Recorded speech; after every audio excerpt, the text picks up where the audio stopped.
સુરતમાં હિન્દુ નેતાને મારી નાખવાની ધમકી આપનાર મૌલવીની સુરત ક્રાઇમ બ્રાન્ચ પોલીસે 2 દિવસ પહેલા ધરપકડ કરી છે।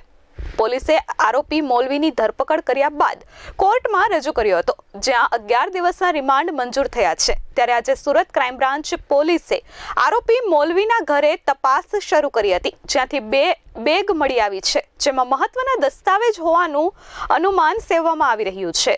હિન્દુ સંગઠનો સાથે જોડાયેલા નેતાઓ, હોદ્દેદારો અને વ્યક્તિઓને ફોન કોલ કરીને જાનથી મારી નાખવાની ધમકી તેમજ અભદ્ર ભાષાનો ઉપયોગ કરતા હોવાની ફરિયાદ બાબતે તપાસ કરવામાં આવી હતી।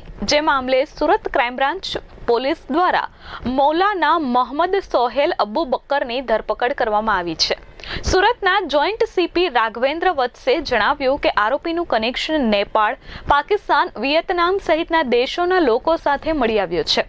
સુરત ક્રાઇમ બ્રાન્ચ દ્વારા મૌલાના મોહમ્મદ સોહેબ અબુ બકરના 14 દિવસના રિમાન્ડની માંગ કરવામાં આવી છે, જેમાંથી કોર્ટ દ્વારા 11 દિવસના રિમાન્ડ મંજૂર કરાયા હતા। આરોપી કોની સાથે જોડાયેલો છે, કોને હત્યા માટે સોપારી આપી હતી, આ ઉપરાંત તેની લિંક કોની સાથે છે, આ તમામ બાબતો પર તપાસ શરૂ કરવામાં આવી છે। ત્યારે આજે સુરત ક્રાઇમ બ્રાન્ચ પોલીસે મૌલવીના ઘરે તપાસ કરી હતી। કામરેજ વિસ્તારમાં આવેલ કઠોર ગામમાં સ્વાગત રેસિડેન્સી ખાતે મૌલવી રહે છે, જેથી આજે મૌલવીને સાથે રાખી ઘરે પંચનામું કરવામાં આવ્યું હતું। સુરત ક્રાઇમ બ્રાન્ચ પોલીસ દ્વારા તપાસમાં 2 જેટલી બેગ કબજે કરવામાં આવી હતી। બેગમાં પોલીસને મહત્વના દસ્તાવેજ હાથ લાગ્યા હોવાનું અનુમાન સેવવામાં આવી રહ્યું છે।